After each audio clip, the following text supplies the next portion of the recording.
승부석 2. Here we go. This is the one everyone has been waiting for all night long last night. People were tweeting me like, wait, Casper, that's not today. No, it was not yesterday. It is today. And this is going to be when we find out if Neeb can beat, it can go further here. I think a lot of people are favoring him going to this matchup because he was so dominant against Rogue. But I personally think this is going to be a tough series for both players involved. I don't think it's going to be one-sided.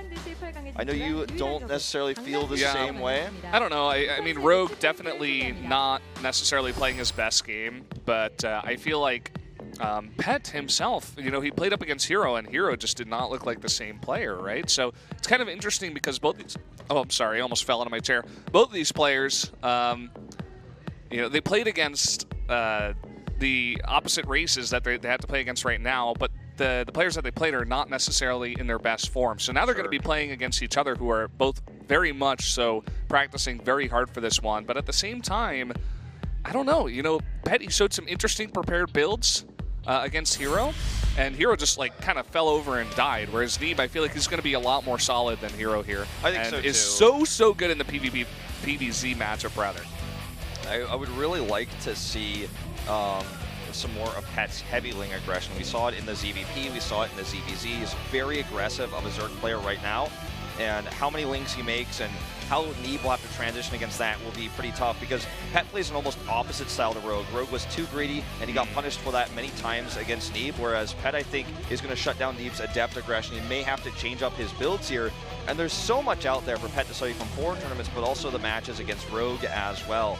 To be totally honest, I want to say I favor Neeb in this series, but 52-48, okay? I mean, it's really close. I think he absolutely can get out, but we'll see. I'm going to go with 65-35 here. It's also an interesting dynamic because Neeb and Pet apparently were practicing a lot before the round of 16. Pet was actually one of the Zergs that helped Neeb prepare for Rogue, because Neeb specifically said, I prepared so much for the PvZ matchup to make sure I could make it to the winner's match, defeat Rogue.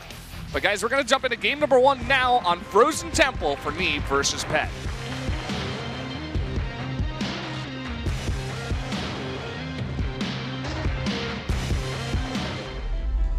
얼어붙은 사원으로 떠납니다.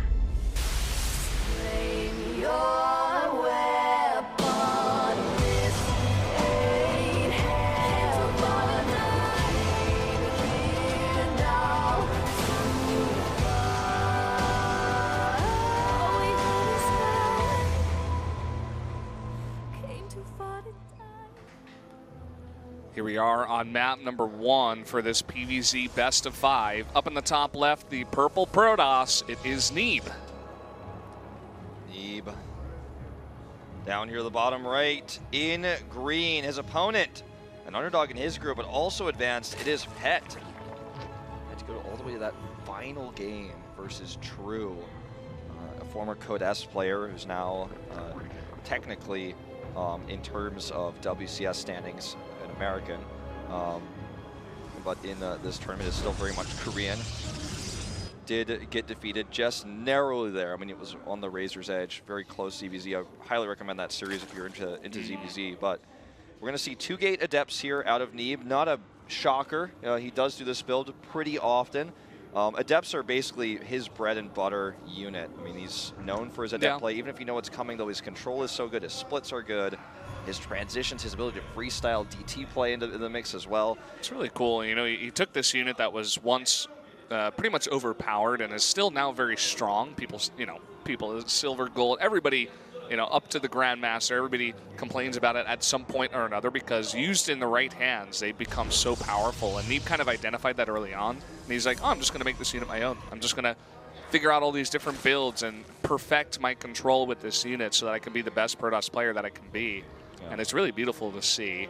I do feel like it's almost like the iconic unit of Legacy of the Void right now. It's the unit you think of most, and Pet is going to commit to just 4 links here, though. Unfortunately for him, sending them across the map might actually ensure their death here against this 2-gate adept play. And you know what? This build from Neeb, it delays the Nexus, of course, but this is going to force Pet to make so many lings early on to defend against this kind of thing.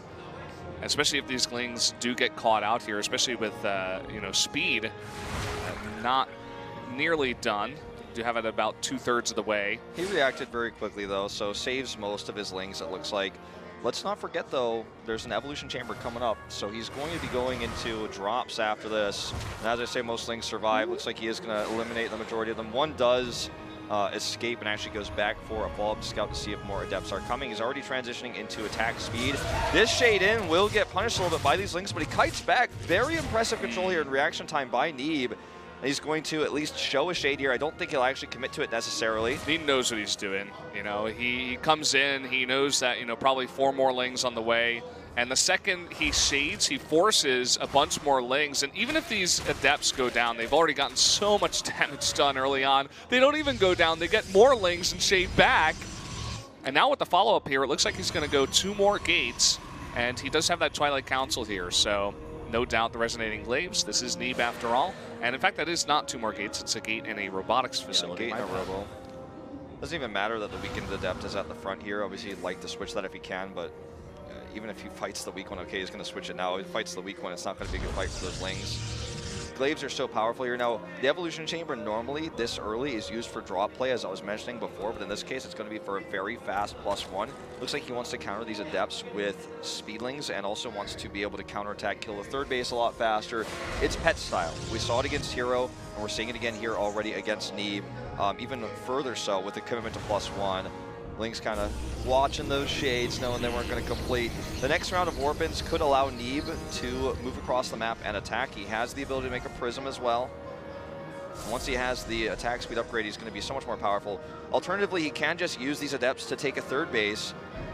With the Observer coming out, it looks like that's more of his plan. Yeah, he knows Pet style as well. We were talking about how these guys practiced a ton. And you were mentioning how, of course, Pet, there's so many games of Neeb using Adepts and, other crazy stuff that he has. And Neeb knows the style as well. I thought actually he was going to play it very passively and just defend the third base because he knew that Pet was going to play very low economy, but it seems like he's moving out, and this might be a mistake. Well, if he can minimize the surface area with these Adepts, he can still escape with most of them, but if he actually shades in here, he doesn't know about the Lings on the main base, and this is going to be a mistake. He's caught here now with all of these Adepts. The Queen doing some extra damage as well, and this ends up being a pretty bad trade for Neeb. Very expensive loss, loses every single one of these Adepts, and expected much fewer units. And now he's not going to be able to hold his third base against the counterattack, I don't imagine. With +1 on these Lings, I don't think he can hold this. Really tricky play by Pet. I mean, it catches Neeb totally off guard, as we were saying. He does have a block there at the front, and now a decent position on these Adepts. Yeah, this block is so important, as you just mentioned. It's actually going to be very wasteful with these Lings as a result. I think Pet should have just regrouped and denied this third base and droned up hard, because he made so many Lings now, and really all he can do here, I don't think he's going to be able to kill Neeb. No, I mean, we've got three Adepts at a time now. He's not going to be able to break the wall. The one thing I think he could have done was kill the third base and back off, but he's making more and more Lings, and only Lings here. He's up to 45 now. And so he's basically all in at this point. I mean, look, he's making 5 Overlords right now, too, getting some Queens out. I think he's going to do that Solar push with the Queens and Lings to try to end the game with just that attack alone. Yeah, he's doing it right now. Here come the Queens, spreading that creep across. I mean, Frozen Temple, this is a build we see this on a lot, that on this map a lot. Or rather, Neeb, he's already identified this. He sees with the Observer, he's making a Immortal, and he's trying to hold this ramp. But very smartly, though, from Pet, he's looking to come around the left side. Also, don't forget he made a forge. He can make photon cannons to help hold this as well, literally right at the ramp or at his natural. The flank you're talking about is going to be potentially, game-changing here. He does have a few sentries. This Immortal will get into the mix here. It's Barrier. We'll keep it alive for a little bit longer. Here we come. He's going for that surround. And he actually cannot break through, but this is only one Adept this time. The sentries need to get a force field off here. He needs to get a pylon walk. And actually, he doesn't even, he just wants to commit to the army. He baits him out here into the middle and gets a full surround, killing all of this stuff. Force field's very late, not the best force fields. Now these Queens are coming up right now. This is probably just going to be too much for Neeb to handle. These Queens are going to take out this wall here. They have so much transfuse energy. Really nice force field there to save that pylon. He's warping in more and more Adepts, and you know what? Now there's basically only Queens here, though more and more Speedlings running across the map. Can Neeb actually hold this push? He didn't target down the pylon, so the cannon's got so much extra value there, plus the fact the pylon was doing damage as well.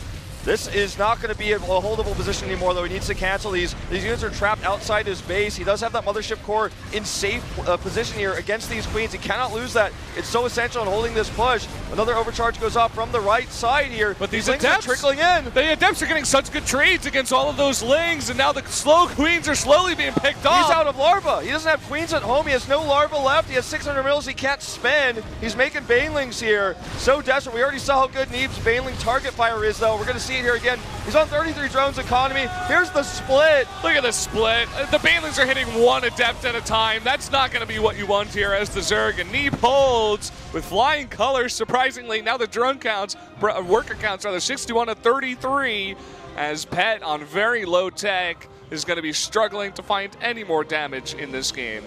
He didn't target the pylon. I think a huge mistake from Pet. The pylon would have unpowered the cannons and stopped the overcharge damage. Instead, he just fought the cannons, which bought Neeb so much time to get additional warpins in. And then eventually he was out of Larva. You know, it was only Queens left. And at this point in time, I mean, there is no tech for Pet except the +1. Was he going to try to drop to get back in the game? He's already being scouted here. This Overlord gets taken out to the north. There's one more Overlord towards his main base, but that's it. He's transitioning into a Roach Warren here. There's already Immortals on the map. There's going to be 3 of them. Blink +1.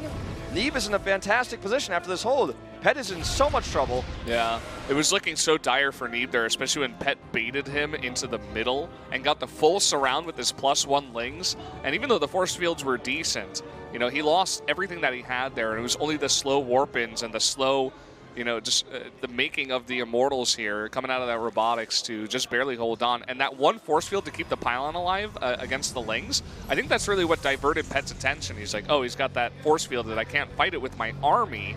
But, you know, he had a lot of Queens there. The Queens could have killed it. But he kind of, maybe he was looking somewhere else. He didn't refocus fire on the pylon, and it got so much, you know, value there. And eventually the warp-ins were just too much, and Neeb held on. If he targets the pylon, he might break through. We'll never know. But I really feel like that was the turning point there, is when the pylon allowed those cannons to just do so much more. Then his positioning as micro was incredible. The only time he really stumbled in this game was when the Lings came to the flank. But after that, everything he did was essentially perfect. And this push, he cannot hold it with this meager amount of Roaches and Banelings. So there's even so many force fields. Even if he moved command into the Banelings, instead he gets perfect force fields here to get the Banelings back, Blinks back, and that's going to be game number 1. Neeb. GG.